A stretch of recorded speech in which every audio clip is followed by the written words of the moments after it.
Hey hello guys, once again welcome back to my YouTube channel Hells World. ഇന്ന് റീലുകൾ കണ്ടുകൊണ്ടിരിക്കുന്ന സമയത്ത് വളരെ യാദൃശ്ചികമായിട്ട് നമ്മുടെ ചിറ പുഞ്ചി മഴയത്ത് എന്നൊക്കെ പറഞ്ഞിട്ട് അടിപൊളിയായിട്ട് റീല് കണ്ടു. റീലിൽ ബാക്ക്ഗ്രൗണ്ട് ഫുള്ള് നമ്മുടെ പുള്ളുപാടം. അപ്പോഴാണ് ഞാൻ ഓർത്തത്, ദൈവമേ, ഏപ്രിൽ മെയ് മാസങ്ങളിൽ നമ്മളും പോയിട്ടുണ്ടായിരുന്നു പുള്ളുപാടത്തേക്ക്. പക്ഷെ ഞാൻ ഈ കാര്യം അങ്ങ് വിട്ടിരിക്കുകയായിരുന്നു. പിന്നെ ഓരോന്ന് കാണുമ്പോഴാണല്ലോ നമുക്ക് ഓർമ്മ വരുന്നത്. അങ്ങനെ ഞങ്ങൾ ഏപ്രിൽ മെയ്യിലാണെന്ന് തോന്നുന്നു പോകുന്നത്. പുള്ളുപാടത്തിനെ പറ്റി തൃശ്ശൂരുകാർക്ക് പ്രത്യേകിച്ച് ആരും പറഞ്ഞു കൊടുക്കേണ്ട ആവശ്യമൊന്നുമില്ല. എന്നാലും അറിയാത്തവർക്ക് വേണ്ടിയിട്ടൊന്ന് പറയുവാണ്. പുള്ളുപാടത്തിന് എന്താ ഇത്ര പ്രത്യേകത എന്ന് വെച്ച് കഴിഞ്ഞാൽ, ഫുള്ളും പച്ചപ്പും ഹരിതാപവും വെള്ളവും, അങ്ങനെ അടിപൊളി സ്ഥലമാണ്. പിന്നെ പുള്ളുപാടത്തിലേക്ക് വന്നു കഴിഞ്ഞാൽ ഷൂട്ടിങ്ങിനും റീലിനും ഒന്നും പ്രത്യേകിച്ചൊരു സ്ഥലം തപ്പി പോകേണ്ട ആവശ്യമില്ല. സൂര്യാസ്തമയത്തിൻ്റെ സമയത്ത് വന്നു കഴിഞ്ഞാൽ പാടത്തിന് പ്രത്യേക ഒരു ഭംഗിയാണ് കേട്ടോ.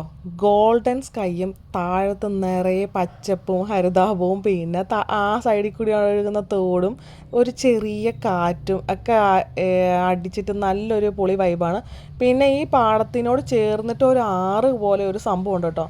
അവിടെ പെഡൽ ബോട്ടിങ്ങും നമ്മുടെ കയാക്കിങ്ങും പോരാത്തതിന് നമ്മുടെ മറ്റിതില്ലേ കൊട്ടവഞ്ചിയും അങ്ങനെയുള്ള സംഭവങ്ങളൊക്കെ ഉണ്ട് കേട്ടോ. വാട്ടർ സ്പോർട്സ് ഒത്തിരി അധികം ഇവർക്കുണ്ട്.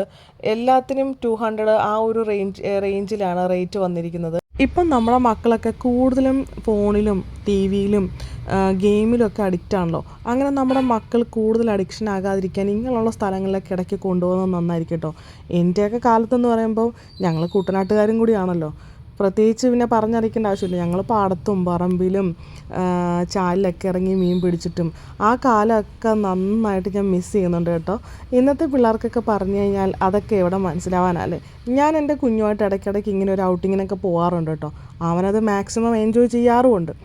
അങ്ങനെ മക്കളെ കൂടുതലും സ്ക്രീനിങ്ങിലേക്ക് വിടാണ്ട് ഇങ്ങനെ ചെറുതായിട്ട് പ്രകൃതിയായിട്ടൊക്കെ അനുയോജിപ്പിച്ചും വളർത്തുക എന്നുള്ളതാണ് മാതാപിതാക്കളെ നമുക്ക് ചെയ്യാൻ പറ്റുന്ന, അവരോട് ചെയ്യാൻ പറ്റുന്ന ഏറ്റവും നല്ല കാര്യങ്ങൾ. എത്ര നേരം അങ്ങനെ ഇരുന്നെന്ന് അറിഞ്ഞില്ല. അങ്ങനെ ഇരുന്നതാ നമ്മുടെ സൂര്യേട്ടൻ താഴത്തേക്ക് പോകാനുള്ള പരിപാടിയിലാണ്. അങ്ങനെ ഇരിക്കുമ്പോൾ നോക്കുമ്പോൾ പാടവരമ്പത്ത് വലിയൊരു ടൈപ്പ് കൊക്ക് കേട്ടോ. നമ്മുടെ ഇവിടെ ഉള്ള കൊക്കല്ല, നമ്മുടെ കൊക്കിൻ്റെ ഇരട്ടിക്ക് വലിപ്പമുണ്ട്. അത് പറഞ്ഞപ്പോൾ ഓർത്ത് ഇവിടെ വിവിധ ഇനം പക്ഷികളെയും കാണാനുള്ള ഒരു ഓപ്ഷൻ ഉണ്ട് കേട്ടോ. പിന്നെ ഞങ്ങൾ പാടത്തുനിന്ന് പയ്യെ കയറി കയാക്കിങ്ങും ബോട്ടിങ്ങും ഒക്കെ ഉണ്ടെന്ന് പറഞ്ഞില്ലേ, ഞങ്ങളൊരു പെഡൽ ബോട്ട് എടുത്ത് ഒന്ന് ചുറ്റാമെന്ന് വിചാരിച്ചു. അതിൻ്റെ ഒപ്പം തന്നെ കൊട്ടവഞ്ചിക്ക് വേണ്ടിയിട്ട് ഞങ്ങൾ കുറേ നേരം ക്യൂ നിന്നു, പക്ഷെ പറ്റിയില്ല. ഇതെല്ലാം കഴിഞ്ഞ് ഫുഡും എല്ലാം കഴിച്ചിട്ടാണ് കേട്ടോ ഞങ്ങൾ പോകുന്നത്. ഇവിടെ അടിപൊളി പക്ക ഫുഡ് കിട്ടും. സീ ഫുഡും ചിക്കൻ, ബീഫ്, കൊള്ളി, ബോട്ടി, അങ്ങനെ വേണ്ട സൂപ്പർ ഫുഡും കൂടി കിട്ടും കേട്ടോ. അപ്പോൾ ഞങ്ങളുടെ സായാഹ്നങ്ങളും കാര്യങ്ങളൊക്കെ ഞങ്ങൾ ആസ്വദിച്ചു.